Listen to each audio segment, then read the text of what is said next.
Good afternoon. Happy Monday. Hope everybody enjoyed the last of our 3-day weekends for a little while.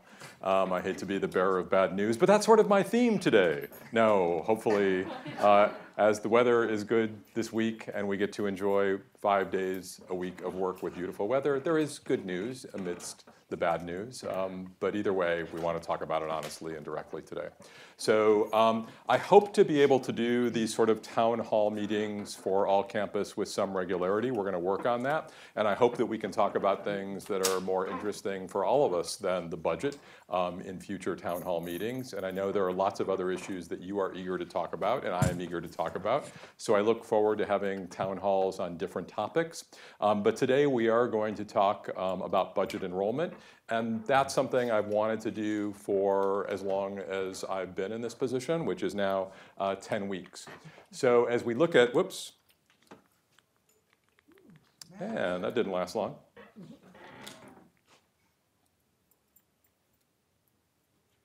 Thank you. So as we think about what's been happening around here, I've been in place for 10 weeks. And the history of budgets and enrollment that we're going to be focused on today goes back about 5 to 6 years. So one thing I ask as we go forward is understand that I wasn't here for lots of that. And many people want to respond to these situations by saying, why didn't we do this? Why didn't we do this a few years ago? Why didn't we do something else? Well, I don't know, and that's honest. I'm not really sure. But we are here starting today, and I've been here for 10 weeks. And now it's time for us to have this talk about where we are. So part of why it's taken me even 10 weeks to have this discussion with you is it takes a while to get a handle on these things. Budget is very tricky. Our enrollment numbers are very tricky. Things quite literally are shifting minute by minute, and we want to be very up to date.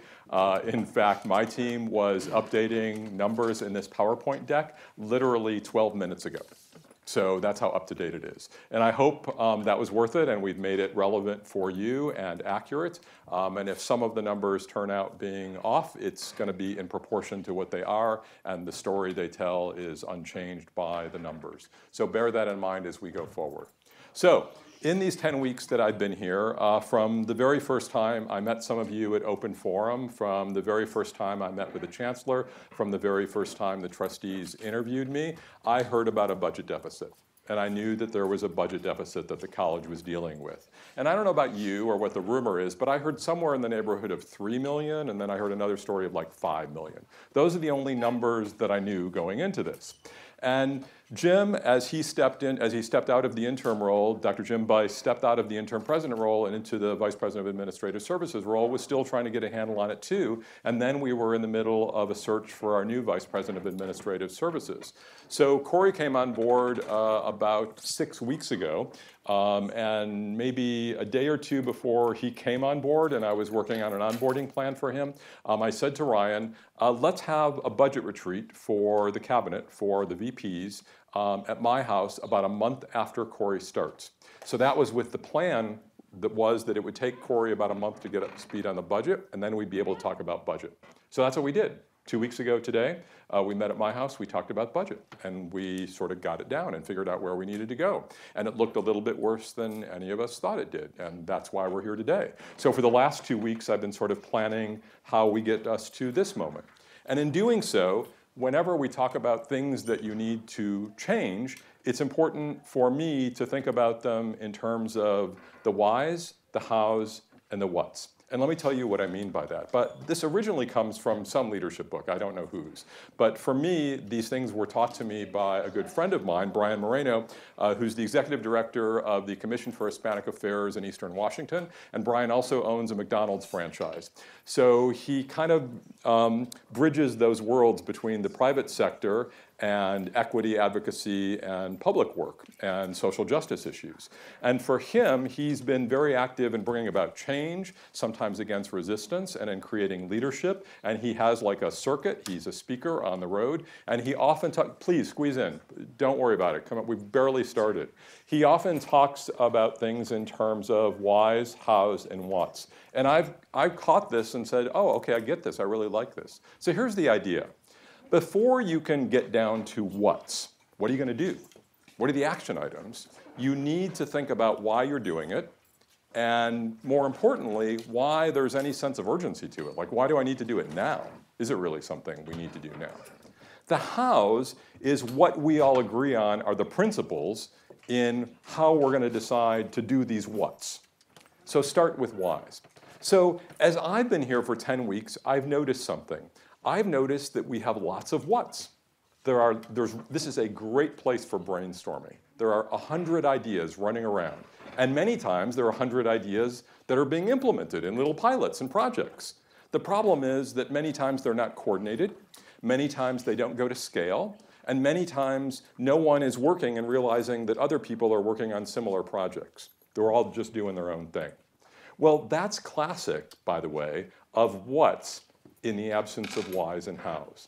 Because if you don't start with getting people together on the same page and understand why we're doing something and why it's urgent, we all go and we scammer in our different directions and we try to solve the problem that hasn't been well defined, let alone the sense of urgency or how we're going to do it together by common values.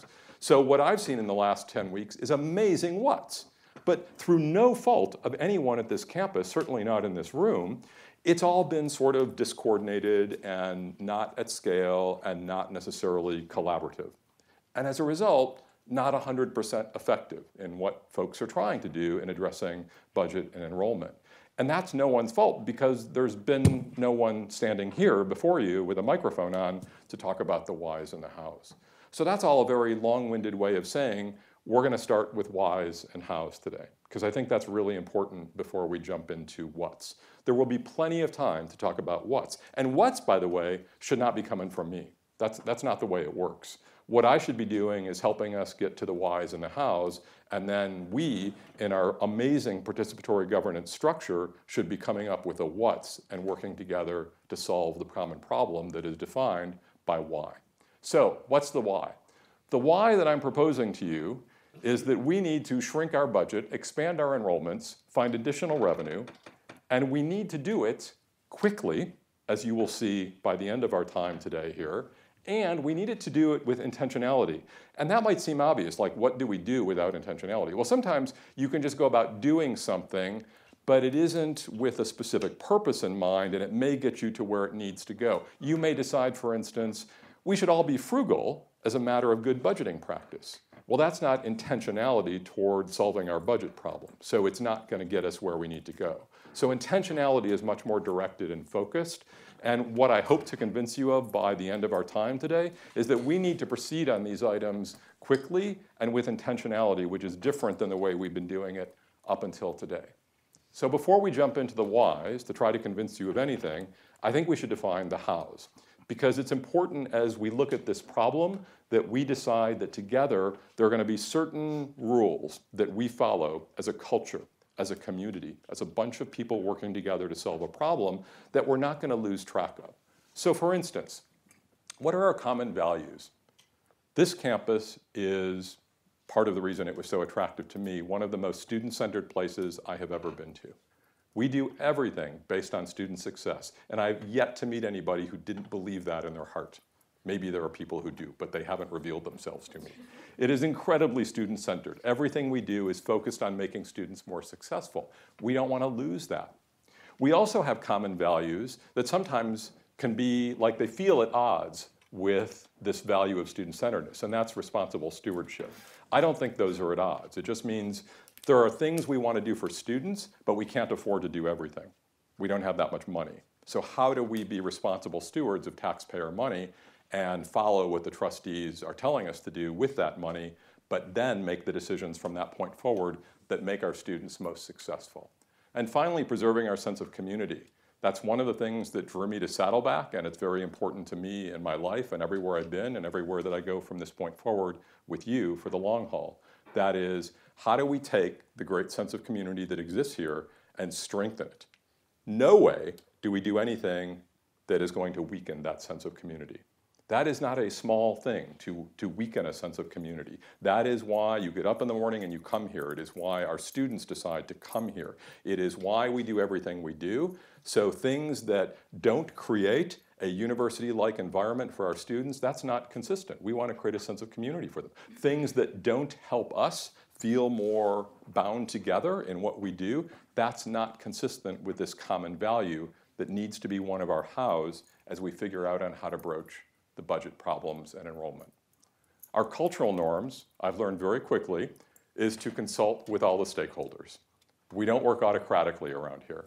And though sometimes it feels like things would go a lot faster if we did, at the end of the day, I actually don't believe that that's the best way to do things. I actually think when we consult with stakeholders, we make better decisions. So it's not just about participatory governance as a thing, it's because it works better than the other way. And that's why we engage in stakeholder discussion, starting here and then starting on many venues across campus as we go forward. That's our cultural norm. Our process. Whether or not it has been, here is what I am pledging in this and everything we do together for as many years as we have together. I will be transparent. We will describe these processes and determine these processes with transparency. We will be fair, and we will do it collaboratively, as opposed to autocratically, as opposed to top-down. We will align every decision we make with our strategic goals, our mission, and our vision to enrich the lives of our students and our community. And things that don't fit in that may be important to us, but they're not going to be as high a priority as things that do. And finally, a new concept, speaking of bridging the private sector world and the public sphere, we have to talk about return on investment.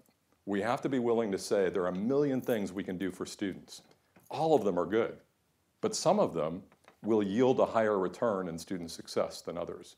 So return on investment in the private community is based on profit, right? For us, it's based on student success and creating our sense of community, all the goals we have together. But that's still return on investment. We can measure it, we can look at it, we can say, this project is great, we love it, but it probably doesn't help that many students for the cost. So we need to look at another project that helps more students. Those are hard decisions to make, but that kind of honesty is required when we're trying to be student-centered and look at things like return on investment.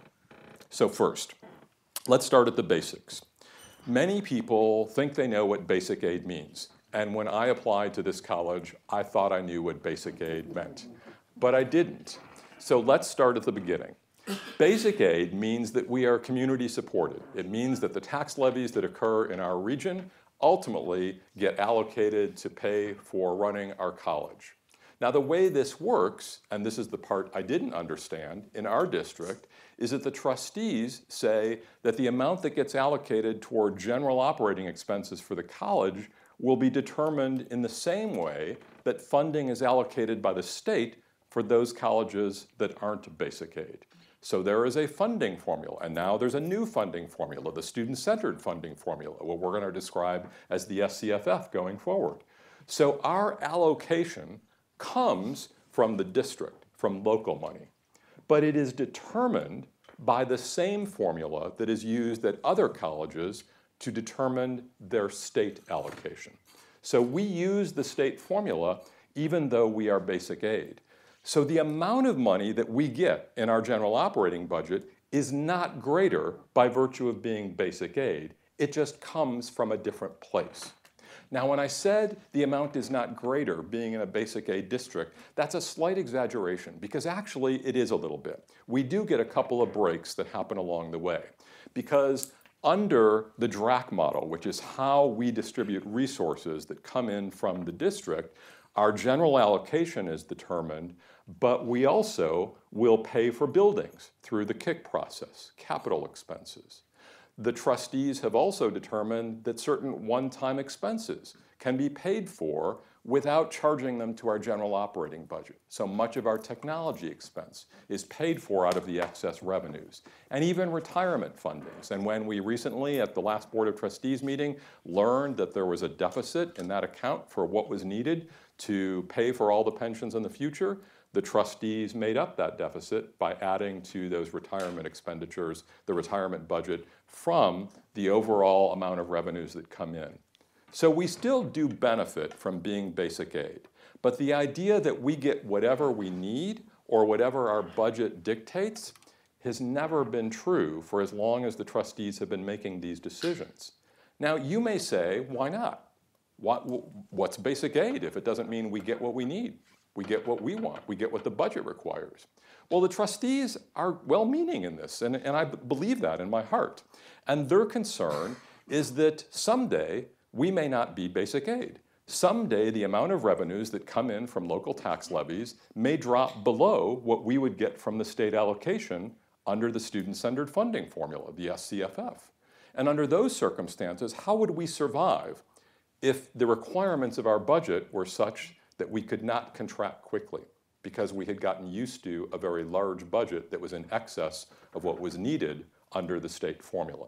So the trustees have said that what you get from us for your general allocation, taking aside that we pay for some of the retirement expenses, taking aside that we pay for some of the technology, that we do the building, what you get is going to be what other colleges get under the state formula. And you, Saddleback College, we need to live with that.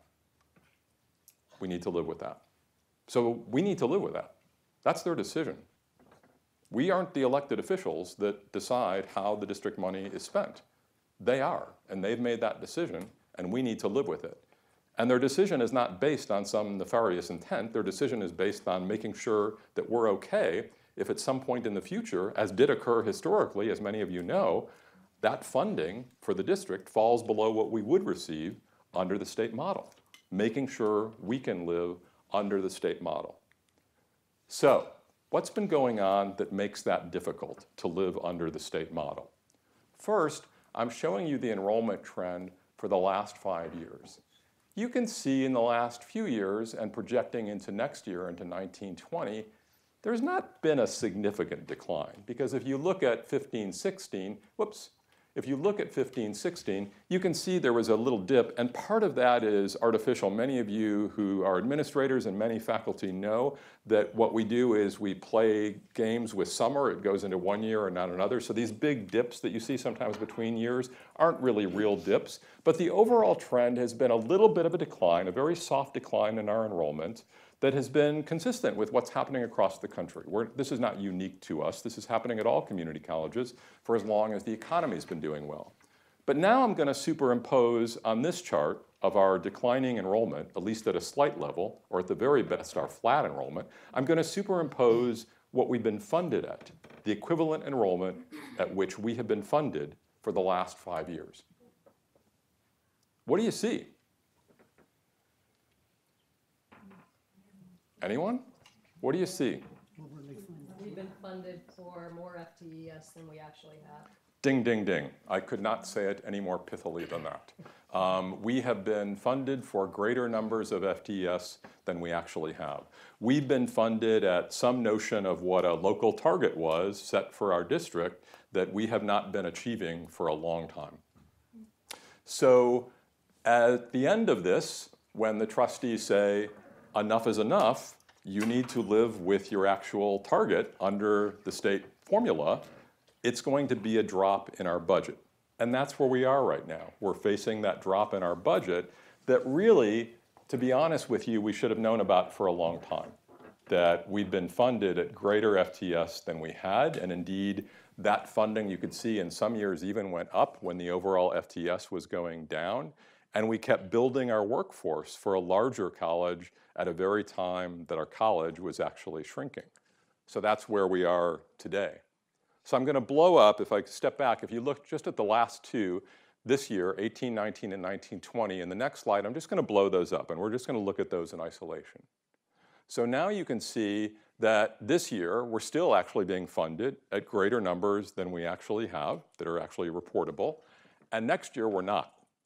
So the difference in those blue lines is the difference in funding that we will no longer be receiving under our allocation that is paid for by the district but determined under the state formula. So we are at, I hesitate to call it a cliff, but certainly a step down point where that amount of funding is going to drop because it needs to catch up to the point where we actually are in reportable FTS. Now there's another story going on behind that graph. So in the overall graphs that I showed you, I was talking about total enrollment. And remember, it was a very small decline or perhaps no decline at all. It was almost flat. It wasn't that significant. But in this graph, if you look at the individual components of the bars, you can see the different type of programming that we do. So our credit programs are shown in blue. Our emeritus non-credit programs and other non-credit classes are shown in red. And then that portion of non-credit that's part of CDCP, and I'll tell you why that's significant in just a moment, is shown in the lime green color. Now, the lime green color and the blue colors are essentially allocated under the formula at a higher rate than the red category. And the reason for that is complicated and nuanced, but the gist of it is that someone who's taking non-credit classes generally isn't going to be completing anything.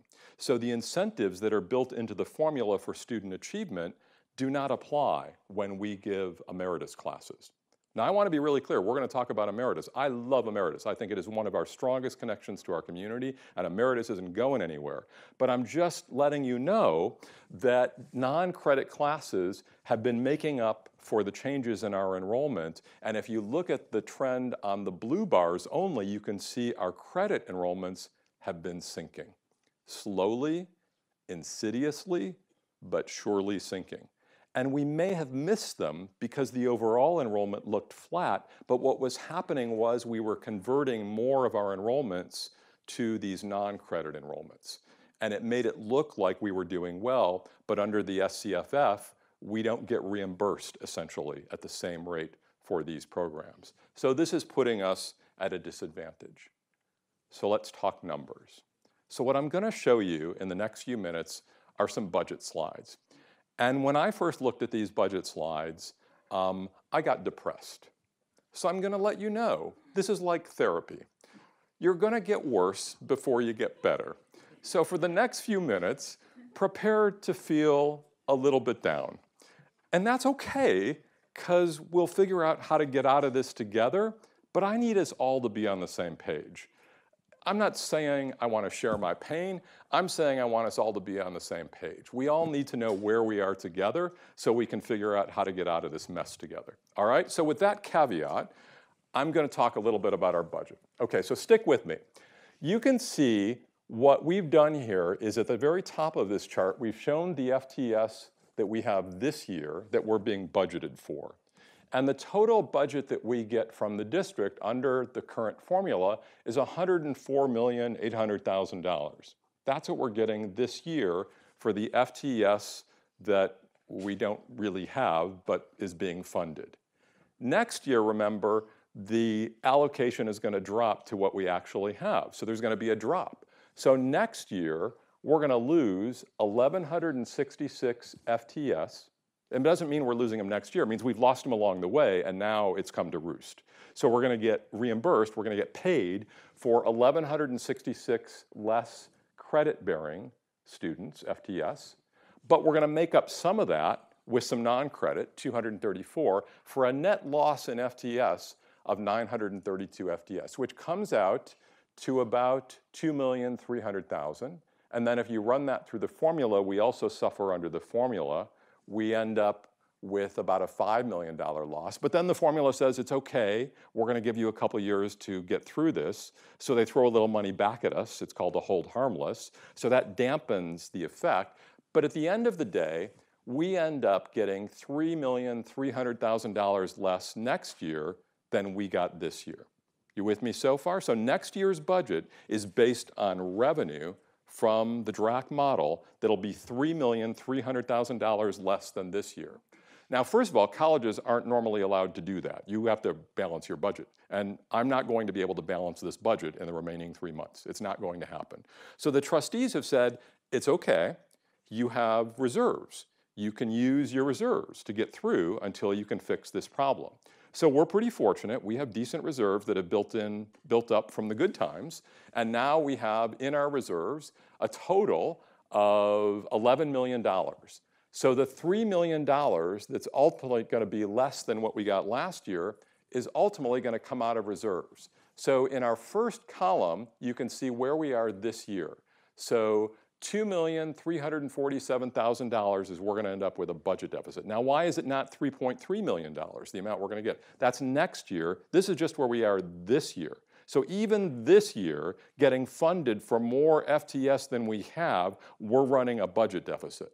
Did you catch that? So we're not even living under the current allocation, let alone under next year's allocation. Yeah, I feel it too.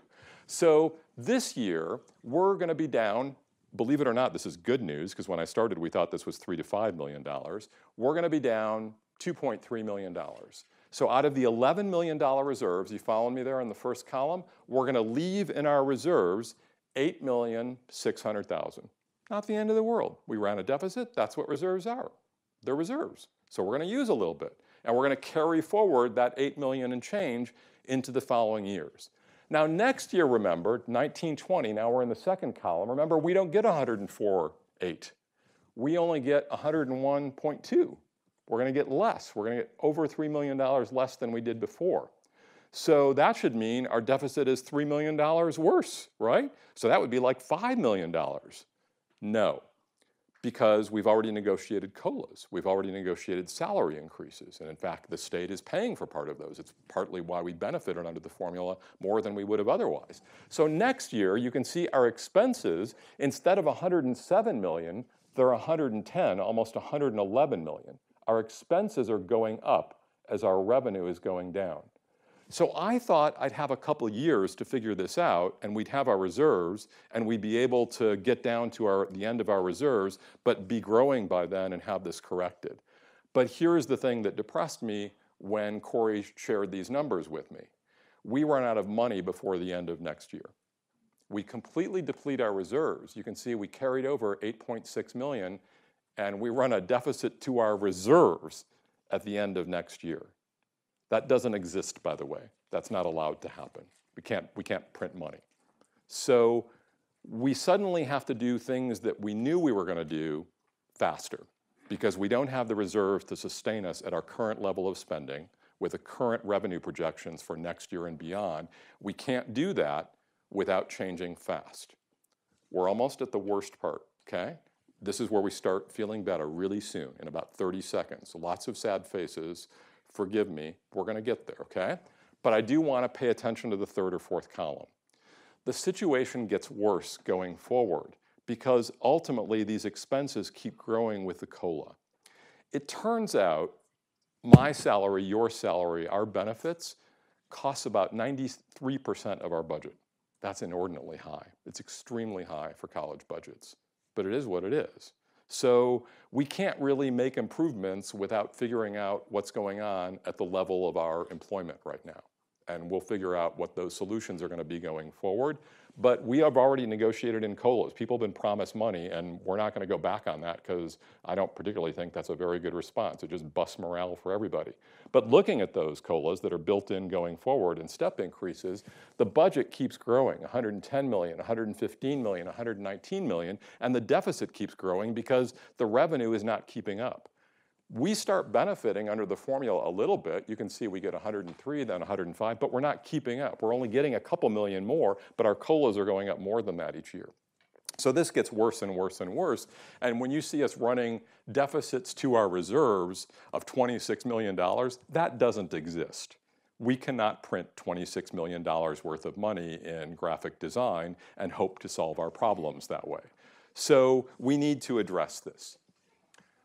If we stay the current course, we're actually declining in enrollment. It actually would be worse if we did nothing as we leave this room today, because those slides, they just said based on where we are today. If you look at our enrollment trends, they've actually been declining a bit. And if we don't intercede in that, if we don't reverse that, we actually could project declines of 2% for each of the next few years. Don't even look at those numbers.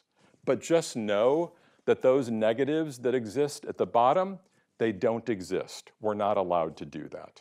But that's the scenario if we do nothing and we allow enrollment to decline ongoing without intervention. So this is the point where we figure this out. What can we do to fix this? What are the whats that we're going to go back and figure out to address some of this? Well, what I've asked Corey to do and what the VPs and I have been working on for the last few weeks is figuring out what combination of improvements could we make that would allow us to not completely burn down our reserves in the time it would take us to turn things around. to get our budget in order without laying people off, without taking back COLAs, to grow our enrollment, to find additional sources of revenue? What combination would hit the sweet spot and allow us to go forward without completely exhausting our reserves? We can spend down our reserves. It's going to start scaring me a lot when we get down to $3 or $4 million, but we can do it if we have to. But we can't go below zero on reserves. We have to figure out a way out of this before that happens, which means we need to stretch the time those reserves are going to last to not just sometime next year, but to the next 2 or 3 years so we can get out. So what can we do to fix this? Well, the first thing we did in this scenario is we projected growth instead of declining FTS. So let's say we fix some of the barriers that exist to entry for our students between the time they first apply and when they enroll, because we lose a lot of students then. Let's say we hold on to more students into their second year. We increase their retention and persistence so they stay with us longer. Let's say we attract some new students to our college, and we do those things, and this is pretty modest. What if we can just eke out a 1% gain next year? Does that sound achievable? Am I being unrealistic in these targets? And what if after that, we just work on 2% per year for the next couple of years? Well, now you can see we make it through the year, next year, but we would still exhaust the reserves next year. But the amount of deficits, if you look at that third line from the bottom, the amount of deficits is actually starting to go down if we keep increasing our enrollment. We go down from 8.8 to 8.3 to 7.7. It's slow, and it's not fast enough alone to allow us to live on these reserves until we can get this fixed. But it's a step in the right direction, growing enrollment. Let's do something else. What if we grow enrollment and now start being really smart about how the formula uses our student achievement to calculate what dollars we get from the district? So, for instance, the formula is very much based on achievement and student completions. Are there things we could do very quickly to increase student achievement? Well, student services at the end of this semester is going to start auto-conferring. They're going to figure out how to make it work to give students credentials which they've achieved by their own completion but never applied for. Brilliant, you say. Yeah, we've been talking about it for a couple of years. Why didn't we do it? Because there was no why. Now there's a why. So it's time to do it, okay? So those kinds of changes can help us eke out more from the formula than just enrollment. And if you now add those in, this starts getting a little bit less depressing, getting the deficits down to 6 million instead of 8 million by now maximizing what we can get strategically out of the points. Let's do one more manipulation. Now, on top of all those other things, let's shrink our budget. Let's not lay people off, but as we open positions up, let's figure out which ones we can possibly get by without, which ones we can possibly allow to stay vacated, to freeze in place for as long as we need to get through this so that we can get through this period and not completely exhaust the reserve. So we use this hypothetical. What if immediately for next year, we can save 3% in our budget? And then we'll ease off, because you can't just keep leaving positions vacant. We'll ease off a little bit to just 2% in each of the next 2 years after that. When you do that, guess what happens? That deficit starts going down to $2 to $3 million a year. And our reserves, we would be left with 5.5 million at the end of next year instead of exhausting them. The year after that, we would get down to Elliot's scary territory, 2.9, but we would still need those to get by one more year, and we would end up in the black. And after that, if the budget continues, the enrollment continues, we climb out of this. But it takes 2 to 3 years to make those long-term systemic changes. So everything that we're talking about is about how to stretch those reserves to the next 2 to 3 years so we can get through this period and do that growth. Because it can't all happen before the end of the semester. Nothing works that way. So why is this so hard for us? Why are we in this situation? And what are the barriers that we're going to face that we're going to have to deal with in our whats? So first of all, I think it's important to know in terms of the overall revenue challenge in our budget that no one on this campus is at fault for this. There are things happening to us by virtue of external circumstances that we are trying to deal with. We just haven't been fast enough in adapting to them. And now we need to do a little catch up. So for one thing, the student-centered funding formula disadvantages districts like ours that do not have high populations of underserved students. That's a great thing about the formula. It says, look, if you have a population of underserved students and you help them complete, that costs more to do because of the additional supports you're going to have to lend to those students to make it work. So it rewards districts in those kinds of populations. That's not us. So we don't get rewarded. We get hurt a little bit under those parts of the formula. The other thing that you should understand is that our high school population, the new people that we're always thinking are going to fill our seats into the future, it's declining. So here's a graph that shows you the distribution in our age population and our population in our catchment, in our service region. And what you'll notice that's circled is that school-age population that will be going to college in the next few years. It's declining, which means the number of students graduating high school who are ready to come here for college is declining. Not increasing, not staying flat, declining. The other thing that goes with that is that 40 to 49 age group, those are the parents of those students.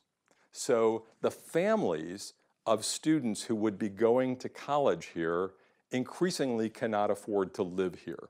It's too expensive to raise a family in our catchment, so they're going further out into service areas of other colleges. So this is leaving us disadvantaged in terms of reaching out to those high school populations that we've always depended on as being the core of our student body. It doesn't mean we're sunk, it means we've got to think about new audiences. It doesn't mean we give up on those people, that's still the core of who we do. We need to get even better at it.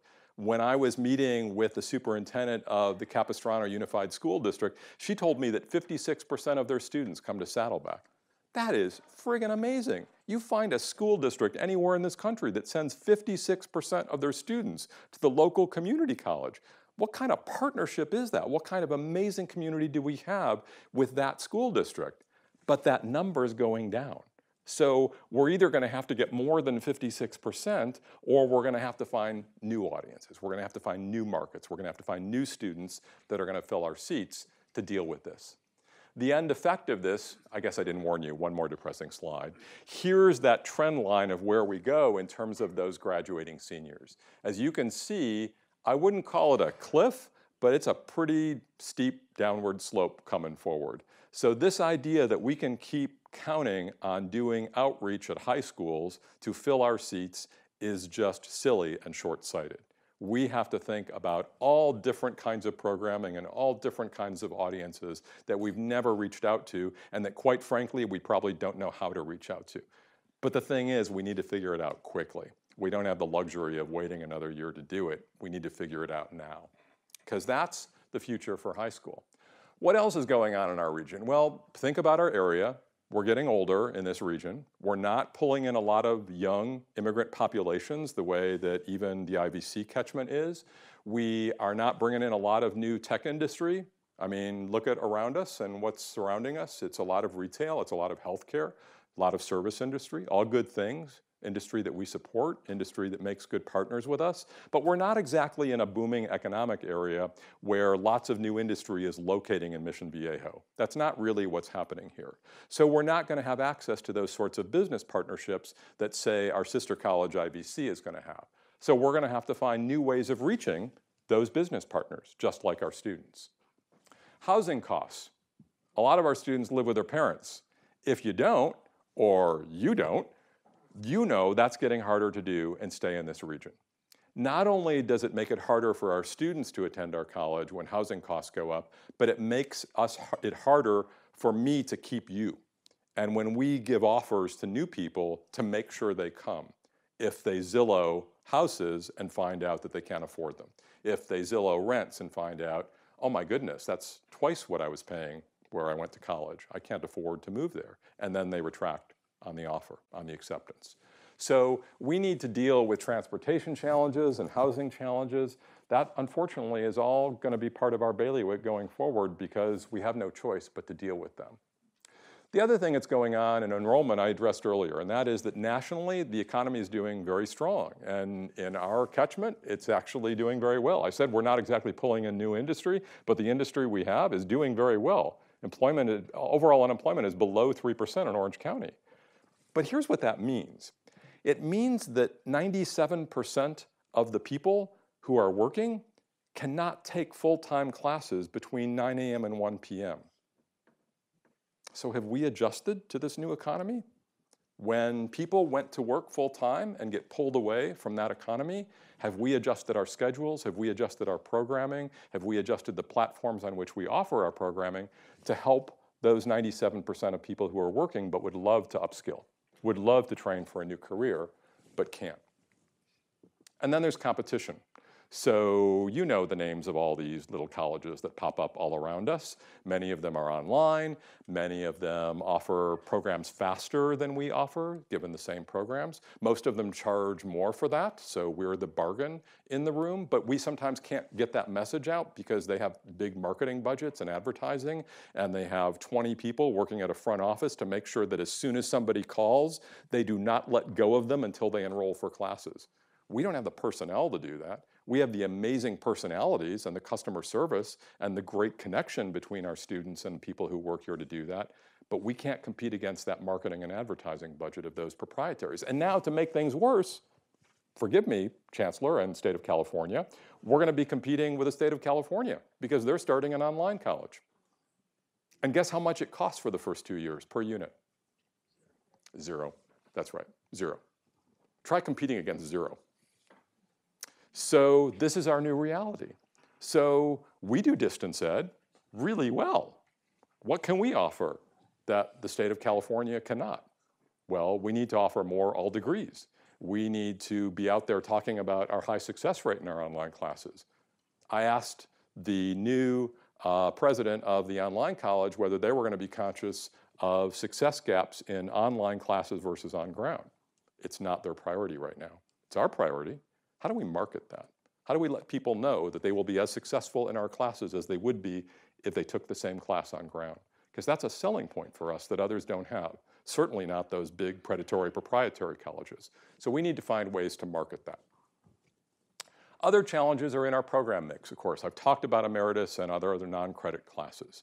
So I want to be really clear again. I've been to emeritus classes. I love emeritus classes. Everywhere I go in this community, whether I'm wearing garb or not, and I start conversations up with older people, I hear that they take emeritus classes. Try it sometime. Go out in our community, find someone who looks 60 plus, and ask them if they've ever taken emeritus classes at Saddleback. You will find like 1/3, in my experience, have taken classes with us. And they are life enriching. They are life changing for these people. This is part of our mission. This is part of what we do, and it's not going anywhere. But we have a challenge because it's not funded at the same level. So we love it, the trustees love it, but the model that they're using to determine our budgets does not love it quite as much as credit-bearing classes. So we need to come to grips with that and figure out how to leverage the power of emeritus to work more toward potentially credit-bearing short certificates of some kind. We need to figure out how to take that amazing population of emeritus students and connect them, as we did in an event just last week, to our foundation and to the other work that our college does. But right now, emeritus and non-credit classes, as much as we love them, it's a paradoxical love because we got a little bit of a problem in terms of the budget with that. Costs. So we have the workforce of a college from a few years ago called Saddleback that used to serve about 1,000 more FTEs. Got that? Our workforce today is for a college that used to serve about 1,000 more FTEs. Moreover, many of the FTS that we do have, the students we do have, are now more emeritus than credit-bearing, and they don't require the same supports. But the bottom line is that the college, remember I said history 5 to 6 years, the college was growing its workforce at the very time as enrollment was declining in some years. So many of you were not here then. I was not here then. I certainly wasn't in charge then. But here's today. Here's where we start today. And today, we sit with a workforce that is in place for a larger college. So either we grow our college student body to where it was, or we trim our workforce, or some combination of the two. That's really what this comes down to today. Our salaries and benefits, I told you, are 93% of our overall budget. So if your great idea for saving money is something about supplies and equipment and paper clips, let's do it, but it's not going to add up. It's not going to get us where we want to go. It's way too little. It's like when the federal government tries to trim by looking at little initiative programs and not talking about the military or entitlements, right? Like military entitlements, that's like 80% of the federal budget. Well, salaries are 93% of our budget. So we have to figure out how to deal with those without laying people off and without giving up the negotiated COLAs that are already in place, okay? We're not going after either of those things. But to do that, we need to figure out workarounds around that, which at the very least means looking at positions that become vacant and deciding if we can possibly do workarounds and live without those positions. Our salaries and benefits are higher than elsewhere in the state, and someday we'll do good comparisons. What I want us to be able to do at some point is look at similar districts, like similar cost of living and similar composition of programs to make that comparison. But my hunch right now, from what I've seen and who I listen to, is that we pay a little better so that when we advertise positions, for instance, we often get people who often hold those positions already at other colleges who come here for the raise. So that in and of itself suggests we pay pretty well. And you know what? I'm kind of proud of that. I'm not going to shirk away from that. The reason we get the best and brightest, the reason we hold on to the best and brightest is because we pay more. That's the reality of it. And I don't know that we want to be too quick to give that up. But in the end, we're going to have to deal with that amongst our various problems. And finally, as I told you before, the salary increases have been negotiated and they're built in for the next few years. And of course, for those accountants in the room and those of you who are just quant geeks, you know those salary increases compound. They don't happen just once. That 3% is now 3% on to another 3%, and so on. So how are we going to deal with this? In the next few minutes, I want to walk you through some general ideas for discussions that I hope we have when we leave this room for the next few weeks and the next few months. These are not the solutions. These are ideas that you need to take and start discussions. Managers with their folks on the ground who know processes need to have these discussions in these general categories that I'm about to talk to you. So first of all, I don't believe in looking at your weakest links and saying, how do I fix the weakest link? That is never a solution to a problem. You can't ignore your weak links. You need to figure out what's going on and try to help them. But when we look at enrollment across the board, we have programs that are doing great, that have figured out how to grow when other programs just like them at other colleges are declining. We need to cull from those programs their best practices and share them with those that haven't gone in that direction yet so that they too can be growing. So what are our strengths that we can leverage instead of just thinking about our weaknesses that we need to fix? That's really the key for me. I don't know if any of you have done any of those strengths books like Strengths Finders, Dependable Strengths, Strengths 2.0, but that's the thesis of those books if you've ever done them, is we all too often as human beings are quick to find our growth opportunities, as we call them when we are being generous with ourselves, and to try to develop ourselves to overcome those. Well, sometimes you just got to say, but here's what I'm really good at. How can I use that to actually be of benefit to my employer, to my community, to my spouse? What are those things that we're really good at? We are really good at distance ed. So what can we do with distance ed to reach new audiences? Because you do hit a plateau in distance ed if all you're serving is your existing students who want to take some classes online. Where distance ed gets big is when you can offer degrees that people can take all online. And we have a couple of those, but not really big high demand ones. And the reasons are not 100% clear to me, but I know we've had struggles in developing some of the classes that are needed for some of those whole degrees to go online. So it's time to stop talking about it, and it's time for us to do that. We need to develop all online degrees so that we can expand distance ed and find new audiences to eke out that 1% growth in enrollment next year and 2% after that and 2% after that to get out of this mess. So That's one of the things that we need to talk about. Another thing we need to talk about is international. We want to grow international. I hope everybody's cool with that.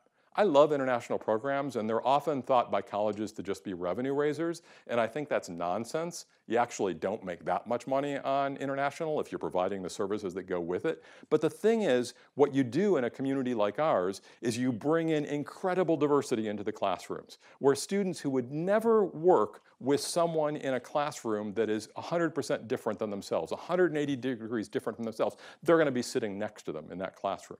What better way to learn about a culture? What better way to be ready to go work in a global marketplace than to experience what it's like in a global marketplace in your own classroom? So we're going to try to grow international because I think that's a good idea for us. We also need to think about new programs. And right now, our curriculum process takes about 1.5 years, maybe longer in some cases. I'm going to ask faculty to work on that, because we are in this together and we have to be more nimble in responding to new program development, because if we wait 2 years from the time somebody has an idea and we give it the green light, we won't be seeing students for 3 years, and we won't be seeing real numbers of students for 4 or 5 years. And by then, we've exhausted our reserves. So it's about being fast in doing this. That also means figuring out how to enroll, how to increase those numbers of non-credit students who are in the CDCP category, so we can eke more out of them under the student-centered funding formula. And finally, this area of micro-credentials, the idea of badges, of short certs that could be used to upskill, to gain your skill set, without necessarily being a credential that we consider a credential in our current mindset. Lots of schools are experimenting with those, particularly those who are doing competency-based education, but there's no reason we can't do them under our existing instructional formats.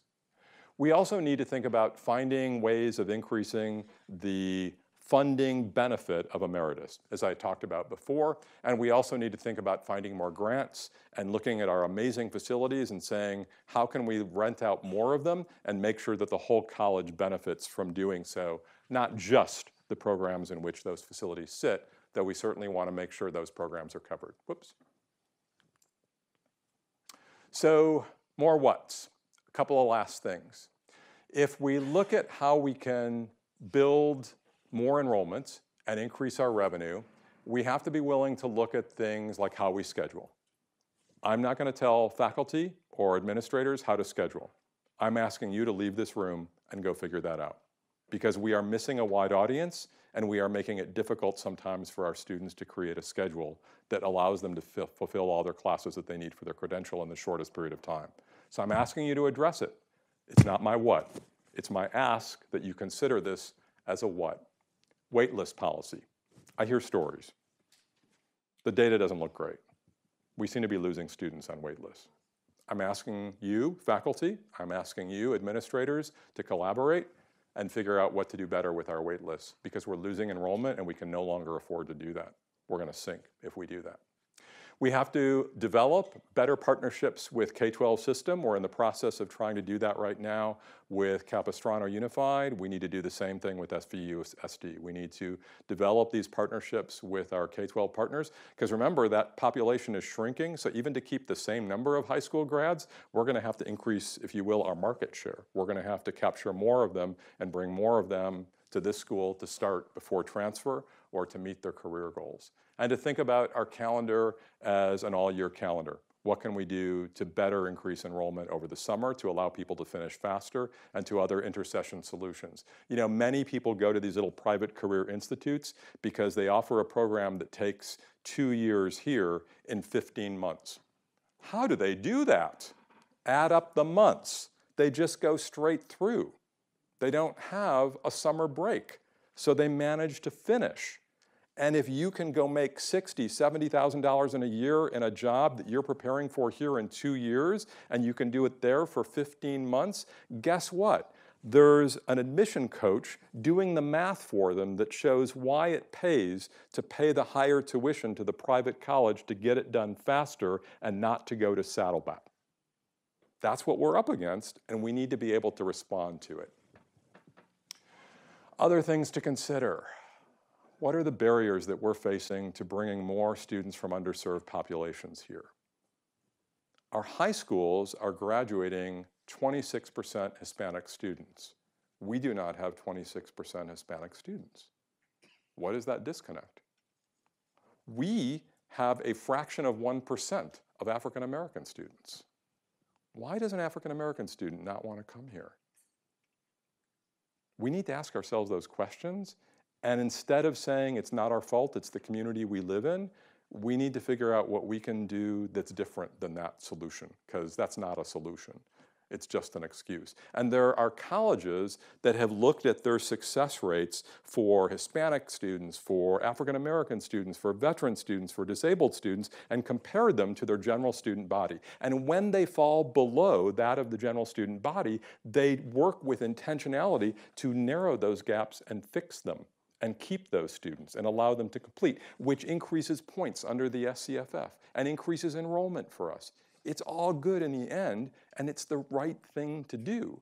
And if you say, well, we can't control that, we can never make our Latinx students as successful as our white students, well, if you really believe that, and I won't judge you if you do, you need to look at colleges that have zeroed that gap, that have made it disappear, that have found the solutions to narrow that gap and close it completely before you say that there is anything different about any of us in this room that makes us, by virtue of our race or the color of our skin, less able than anyone else to complete our programs. It is not them and their preparedness for college. It is us and our preparedness for them. And we need to be able to look at that and figure out how to address these issues, not just for social justice reasons, but because it's our budget and it's our enrollment, if you want it in cold words. This is important to us for all the right reasons and for budget reasons on top of it.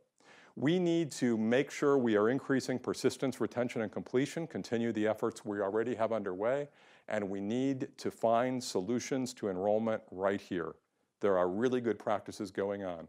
I visited 3 or 4 different CTE programs just in the last few weeks that have gone to morning, afternoon, evening scheduling, that have increased their distance ed classes, that are doing everything possible to reach out, to create more internships in the community, do all the things that bring more students in.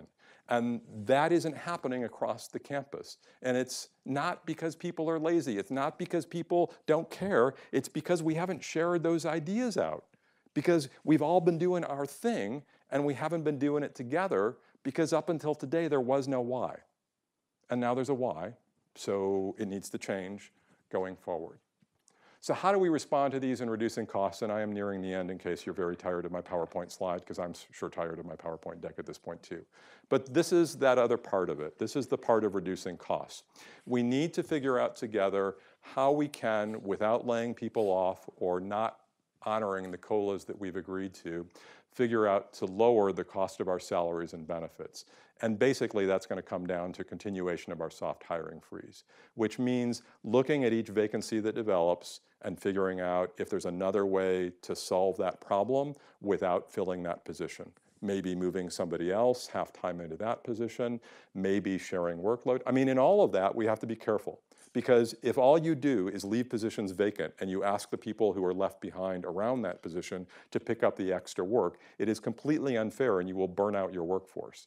So we need to do this smartly. It may be that we have to look at some of the things we do that those people who are left behind around the vacant position do and ask ourselves, what is it maybe that they don't need to do? What could we do differently, or what could we drop because it isn't a high priority for us? Because it's not absolutely necessary. We also need to think about moving more of our positions into grant funding and other soft funding, particularly categorical funding. I hate to do this. I loathe to do this. This is a big rule for college leaders. You don't do this, in case you don't know. If you ever go to college leadership school, they teach you, it's a whole class, don't fund positions with soft money. Times are tough. We're going to fund positions with soft money to get through the next few years, to make sure we hang on to our reserves long enough to climb out of this. We're going to have to do some of that. The other thing we're going to have to do is figure out where we are with under-enrolled classes and over-enrolled in classes, and continue much of the work that instruction has been doing to cancel, unfortunately, those under-enrolled classes, but to reallocate those resources to where they're needed, where students have wait lists and where we have high demand. We have to be that nimble. And being student-centered means it is not about finding the faculty person the class they want. It may sometimes, unfortunately, mean finding the class that the students want and funding that class instead. That's a difficult thing for us to have to do, and I'm asking faculty to be partners with us in making that happen. Likewise, we need to look at stipends, we need to look at reassigned time. I want faculty to lead this effort, and to the extent we have stipends in other areas of the college, I want us all to lead this effort to say, where were we 3 years ago? Where are we today? Where are we going next year? Are we experiencing creep? If so, what's most important? What could we reduce? What do we not need? But we need to do it together, and it can't come from top down, or it won't work, and we're not going to get the important work done that we need to get done. And finally, we need across the college to look at business processes. And that can be a scary term for people. It means, oh, you bring in a consultant and tell me how to do my job better. Or, oh, you bring in a consultant that says you can do that work with 3 people instead of 4, you should lay one off. That's not what I'm talking about. I'm talking about us internally looking at our business processes and figuring out where we can gain efficiencies, where we can be more productive, where we can serve students better. Yes, with fewer people when we have vacancies, because that's the only way this is going to work for us. But if you look at things like lean processes, it's really based on the expertise of the people who do the job to determine what the efficiencies are that can be gleaned. And one thing that's part of this, and I'm going to be talking to managers about this tomorrow, is when people on the floor who have student contact, who are doing the job, say, I think we should do this because we could do it better, managers need to listen. And we ought not to be able to say, well, not right now. I'll take that under advisement. That is not our culture anymore. It cannot be our culture going forward. Good ideas have to be listened to. So I end with this thought. We've been through a lot. You see we have a problem. You see it is a serious problem. It is a problem we need to address. It is a more serious problem than I thought we had. The urgency with which we together must address that problem is faster than I thought it was going to be. And the amount of time that the reserves would last for us to do that is less than I thought it would be. But at the end of the day, I'm still feeling pretty optimistic. And here's why. Everywhere I go, and by now you are sick of me sharing these stories, I hear Saddleback stories. From the very first time I interviewed at this college and walked around the community and started asking people, do you know anything about Saddleback? What do you think of the college? What kind of reputation it has? I heard amazing things about this place. I have heard from the outset how well connected this place is to its community and what a reputation it has in its community for being a great place to get a start toward transfer, to get a new career, and to take things like emeritus classes that enrich your lives. So just a few examples from like the last, I'll go back 8 days. So a week ago Sunday, I was in my Trader Joe's, started talking with a cashier, and I didn't have on a gaucho garb as I sometimes do on weekends, but he seemed really happy, and I said, why are you so happy? And he said, because I'm leaving here in 2 months, and I said, why? And why should that make him happy? I don't know, but he said he's going to university for computer science. Oh, that's great. You just starting from scratch? No, I took classes at Saddleback. Oh, that's amazing. I'm the president of Saddleback. Did you have a good experience? I had an amazing experience. Those math people, oh my God, did they beat us up. But I am so ready now after that experience. The computer science people I had this project. It was an extra credit project, so I did a gaming project, and the instructor said, there's no way you're going to be able to do this by the end of the term, but I'll help you get there if you want. And he got there, and it was this amazing project, and he decided by virtue of finishing that project that he wants to be a gamer. And now he's going to university, I think UCI, but I can't remember for sure, because he had a great start here. More recently, let me think of another one. I had my partner, my husband, works now, he's director of finance for 99-cent store. So I see him on Friday, he comes back and he says, I have a Saddleback story for you. What's your Saddleback story? I'm interviewing people for a finance position. And one of the people I'm interviewing tells me he's studying for a CPA. And in studying for the CPA, he had a really hard time finding the more advanced accounting classes that he needed to get ready for the exam. And the only place that offered the advanced accounting classes that he needed to study for his CPA online, Saddleback. He doesn't even live in our catchment, but he took our classes because we were the only ones that offered the advanced accounting classes that he needed. And one more. Last week, we had the foundation-sponsored farm-to-table event. So I was chatting up some of the guests at that event. And I met a lady who is taking emeritus classes at one of the 55-plus communities in our area. And I started talking to her, and I was making a joke like, oh, I want to live in one of these communities. It's great, isn't it? Like, they provide these meals for you and all these. She was really unhappy. But her saving grace was the emeritus classes. That was the only thing she liked about this community. And she said, we were making her life livable. Really low bar, sorry. But here's the point of that. We were doing something to improve her life that the 55-plus communities and the sky-high HOA fees was not doing. It was coming from our free classes that we were doing. We were enriching the lives of our community. So all these long-winded stories are my way of saying the following. There is something going on here that is known across our community. And we are changing lives. We are changing the lives of someone who wants to transfer and do computer science. We are changing the lives of someone who wants a new career. We are changing the lives of senior citizens who want to keep active and be part of our community and stay involved. We are doing amazing work here, and we are known for it. And to do that work, there has to be something special going on here. There has to be something amongst us in this room and amongst the rest of us out on that campus that clicks really well. There is a special sauce out there that we are doing really well. And if we can do all of that, I swear we can solve this. I really believe that. I can be terribly naive and Pollyannish, but I'm not being this time. I really believe that we have the right people to attack this and do it right and keep our community and keep our student-centeredness and keep our connections to each other and our students. I really believe we can do that, but it has to start now. It can't be with any more talking. It can't be with, let's start a pilot of one little thing. It has to be with ideas. So what I want you to think about as you start having discussions across this campus is how to generate those ideas and work together to implement them really quickly, because that's what we need. And that means getting them to managers. That means getting them to representatives in academic senate and classified senate through the unions. And that means if you can't get through those ways, we created an email address for you. Send me the ideas. We'll vet the ideas. Not all of them are going to be great. Not all of them are going to save us enough money to bother with the labor to implement them. I want to be straight about that. But that doesn't mean they're not good to at least send in, to think about. If nothing else, we're thinking about it. We're starting to move toward working together and not in silos to solve the problem. So send the ideas, talk to managers, make the ideas ripple up. When someone has an idea, don't say no. And together, we're going to address this by increasing our enrollment, finding new revenue, and by, yes, cutting our budget, but by doing it smartly and nimbly in a way that preserves our community, because that's why we're all here. And to be honest, that's why you came here today, let's face it.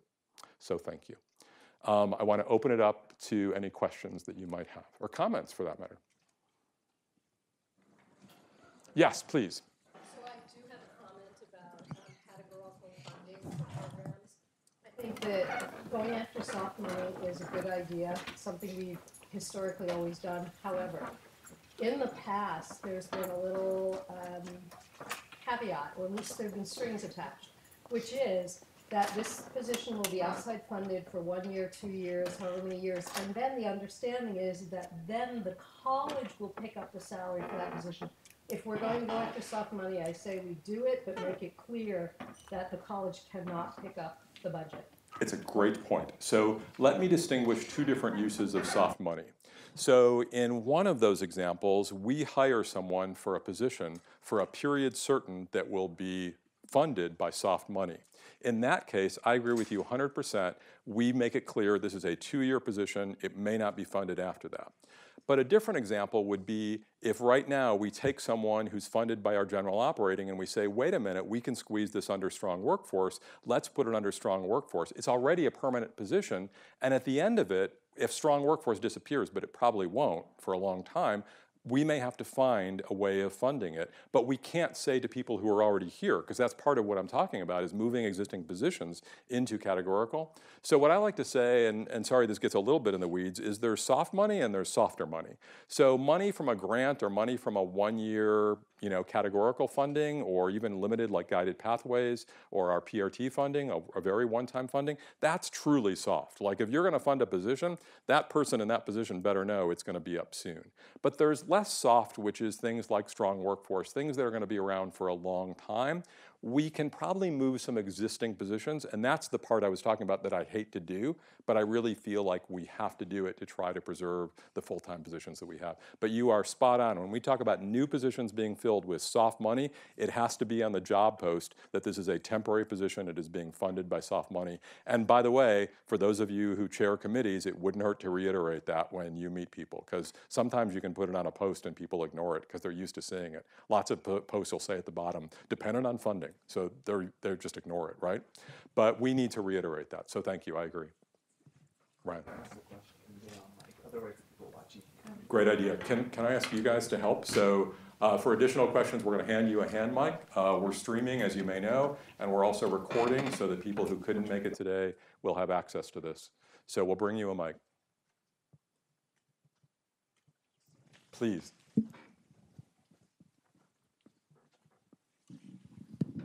Hi, Tim Swiss. With the speed of things, one of your slides had to do with facility rental. We have a facility being constructed, as we know, down the hill.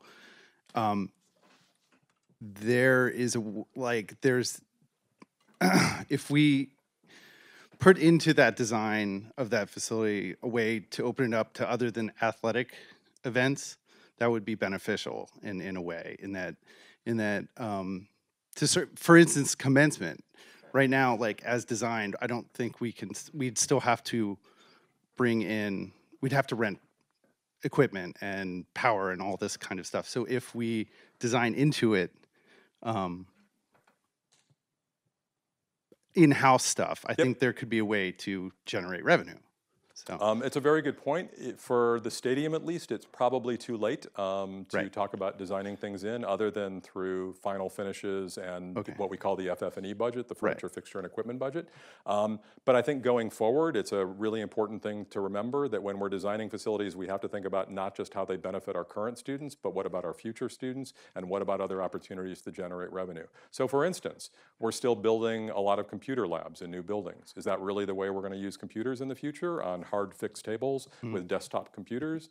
When we talk about a 5-year turnaround to build a building, is it really smart to be building computer labs? That's a question that those of you who've been in the room with me at facilities meeting know that I ask to much displeasure of the others in the room over and over and over again. So I agree with you. The other thing you should know is Dan and now Randy have been present at all facilities meetings for stadiums, and they are asking these questions, not necessarily for things like commencement, which by the way we are planning on having at the stadium next year, but also even things like Friday night football games in our stadium. We want to make sure that we have the infrastructure in place so that we can lease to others who will use our athletics facilities for athletics, not just for our own athletic programs. But you're absolutely right, it should be part of the design process.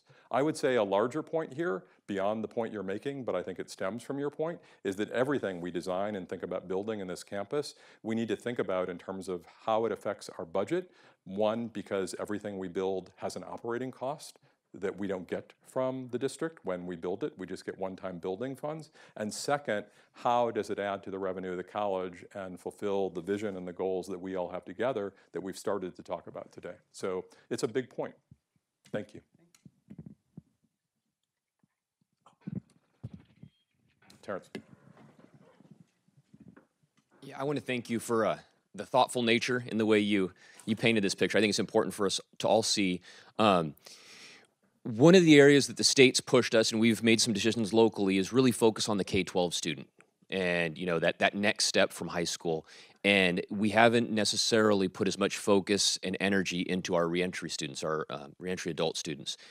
Now, the economy likely won't turn in the next 6 months or the next year, hopefully, but the economy will turn, and we need to be prepared for those reentry students, whether it's program mix, program offering, support services, what have you. I would argue, I would recommend that we really do look across the campus and see how we can help those reentry adult students, especially when the economy turns. I completely agree, and again, I'm going to broaden the point even further to lots of students that hold credentials already and come to us and really don't need a whole new credential, but they want a new career or to upskill in their career. We have to think of ourselves in those terms. At my last college, we partnered with another Institute of Technology, British Columbia Institute of Technology, and BCIT, I believe it's almost 60% of their students already hold bachelor's degrees. It's a community college. But what they've done is they figured out how to create credentials that are really about creating new careers that already sit on top of a bachelor's degree, that don't need many of the other requirements of an associate's or bachelor's degree. Just this weekend, sorry, another story, my cousin came down to visit from the Bay Area, and he has a girlfriend in LA, and we met his girlfriend. And his girlfriend has a bachelor's in business entrepreneurship from Cal Poly.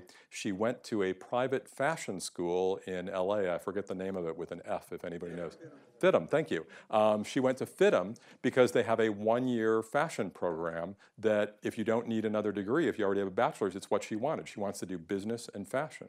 So why didn't she come here? Well, do we have something that sits on top of a bachelor's that isn't a separate associate program? And I don't want to say that before it turns out we do. But we need to look at that across our programs. We need to make sure that we are looking at our students beyond those high schoolers. That means the re-engagement, the adult re-engagement, but it also means people who are coming to us in our region who already have a bachelor's degree and who either will go for a graduate degree to get a new skill or could come to us for some alternative credential that they could pile on top of their bachelor's and show that they've achieved some specific skill set. I'm getting echo feedback in my own ear. Are other people, or are we still okay? Where you're standing in the room. Yeah. Because of the circular walls. One little wavelength away. There we go. Much better. Thank you. Elliot. Yes. Hi, Dr. Stern. How are you? Good, thank you. Well, maybe not as good as when I was. First, I just wanted to say thank you for the really strong statement about serving underrepresented students that you made. I really appreciated that statement. My question is about the labor costs, and so you mentioned that 93% of our budget goes to salaries, goes to pay workers. I wonder how far out of step that is with other colleges. I'm just curious. And are we? I think most of that cost is faculty salaries, but with respect to faculty salaries, administrator salaries, staff salaries, are we more out of step in one category as opposed to another? You know, are we, and that's my question. Thank you. Yeah, so this is a familiar question. We've asked that question, and it's going to take a little time to do the research. I think part of it is to find the control, like what is another college that's like us in a similar area against which we can compare ourselves to figure that out. I will tell you off the top of my head, I'm pretty sure it's high. At my previous colleges, it's been in the 70s. I've heard things, California average is higher because salaries are higher and benefit costs are higher, might be in the mid 80s. So I think we're pretty high. But part of it is also a little bit deceptive because we've taken technology out of the general operating budget from the DTC, so that means there's less other stuff to dilute that 93%. So I think this is pretty complicated, but here's really the point that I was trying to make with it, Pete. It wasn't that, you know, we spend too much on salary, it's that when we talk about solutions, unless we're talking about position vacancies, there's no hope for the budget crunch. We can't do it on paper clips. Doesn't mean we shouldn't be conscious of paper clips, but we can't do this on paper clips. It's got to be leaving positions vacant. That's really the only way to do it. One more mic. Blake, and then we can get another one. So I see a huge gap in retention. So we get our students here, and then after one semester, we've lost, 25%, and then the next year we've lost 50%. So I would like to make this a warmer, fuzzier college for retention, which to me means a whole bunch of things. How about a payment plan on MasterCard for tuition? Students, a lot of my students wait till the tail end to register because they are looking for a paycheck. So what if we could spread that out over 5 months? Decent food on campus. you heard me say this last week, volleyball sandlot in the quad and dodgeball. Community Something building. that really makes people, once they're here, want to stay here, not drift off after 1 or 2 semesters. I think if we can focus on that, that's going to be another 1 or 2% help, maybe more. Thank you, Blake. And I want to focus on responding to those in a way different than you intended. So I'm not going to address them substantively because I don't know. But here's what I'm going to say.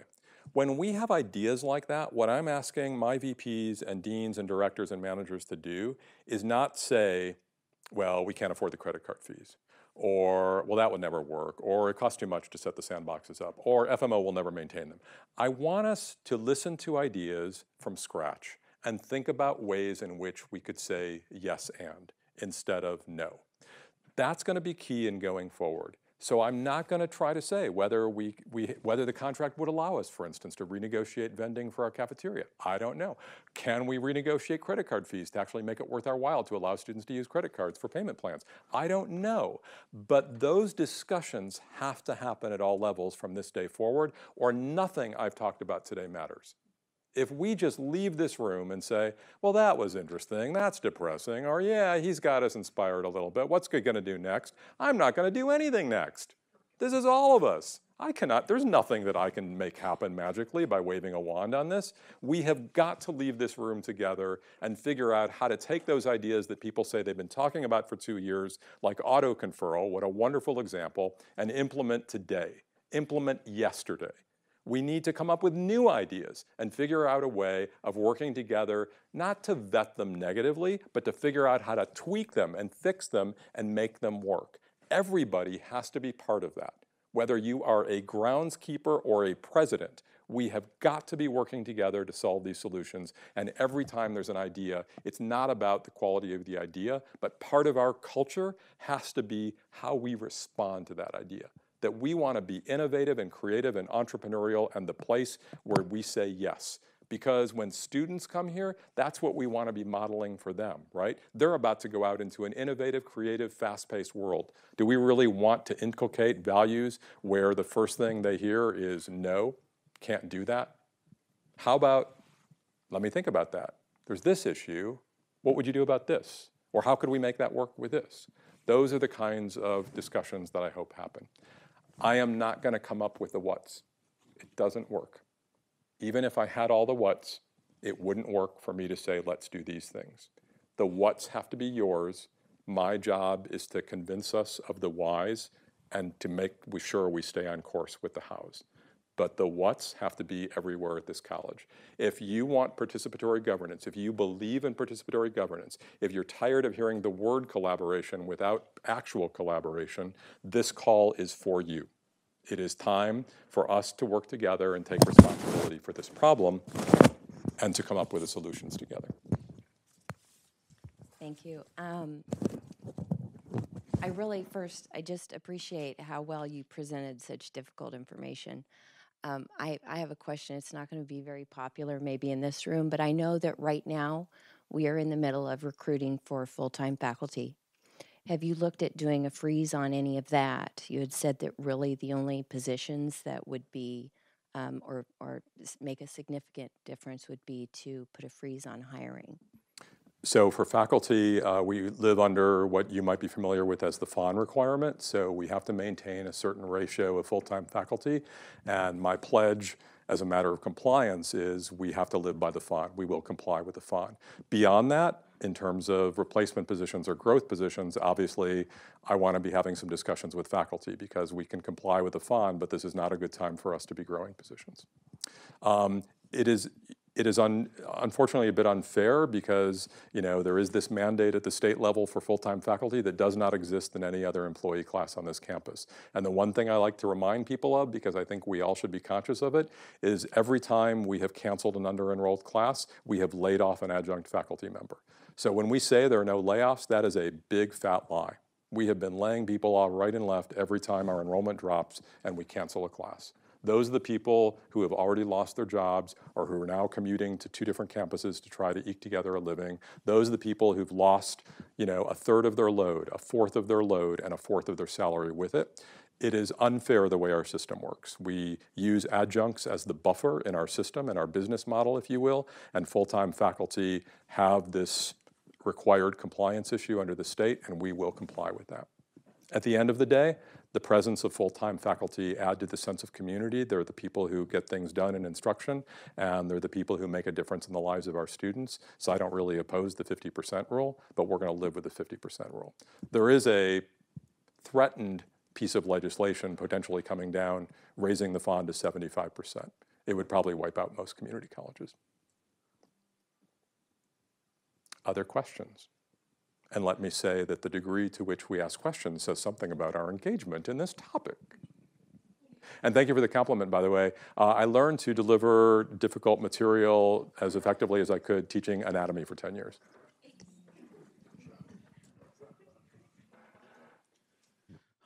Dr. You're on, green. Yeah. Green is go. Dr. Stern, thank you again for your presentation. Also, I want to reiterate the statement about increasing the enrollment for, you're addressing the enrollment for underserved students. They're out there. It's a matter of getting them here. And it's an opportunity that I definitely want to be involved with. Good. On that note, aside from setting any my budget ideas, how will we find out areas of involvement so we can contribute to those enrollments?